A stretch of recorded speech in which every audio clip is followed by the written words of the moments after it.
If you're a design student, you know what I'm talking about. There's this secret question that, well, it probably comes up at some point, maybe late at night when you're alone, just staring at a blank page. You look around the studio and it just seems like ideas come so easily to other people, right? They're drawing, they're talking about their direction. They just seem to be moving forward with this confidence that you just can't seem to find. And for you, it's just silence, nothing, a total blank where this brilliant idea is supposed to be.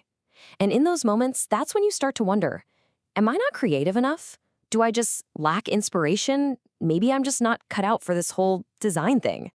But I want to propose a completely different way of looking at this whole thing, because a lot of the time, the problem isn't about talent at all.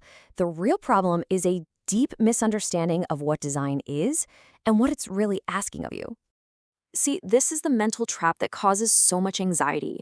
We think, okay, design equals creativity. And creativity, that comes from inspiration. So naturally, the most important thing is to have inspiration.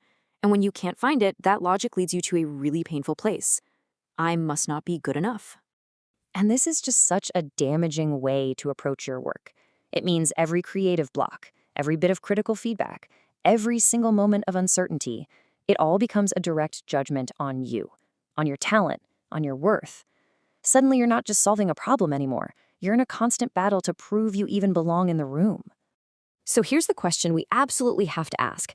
Is that what design really is? Is it just a big competition to see who can be the most inspired on any given day? I would argue no, it's not. If you really look closely, you'll see that design isn't a contest of inspiration at all. It's a contest of understanding. And trust me, that one-word shift changes everything. Because great design isn't just pulled out of thin air. It operates in the messy real world. It's about really understanding people, who, by the way, almost never act the way they say they do. It's about digging to find the real problems, not just the obvious ones on the surface. It's about navigating all these constraints, like budget, time, technology. And ultimately, it's about making choices and knowing that every single choice you make has a consequence. And this creates this huge disconnect. Especially in school, you walk into a critique expecting to be judged on how creative or talented your idea is. But then your instructor starts asking a totally different set of questions, right? Why did you do this? What problem exactly are you solving here? What's the reasoning behind that choice? You thought you were in an idea contest, but you're actually being asked to demonstrate your understanding. So here's the thing. The real skill, the thing that separates experienced designers from beginners, isn't some magical, endless well of inspiration. It's about deep understanding, it's about exercising good judgment, and it's about having the guts to make a clear, reasoned choice even when you don't have all the answers. And once you start to see design this way as a process of understanding, not a hunt for inspiration, a few things start to happen. First, you stop being so hard on yourself. Feeling stuck isn't a failure anymore. It just means you need to learn more. Second, you actually have a way to move forward. Instead of just waiting for lightning to strike, you can start investigating, asking questions, and observing.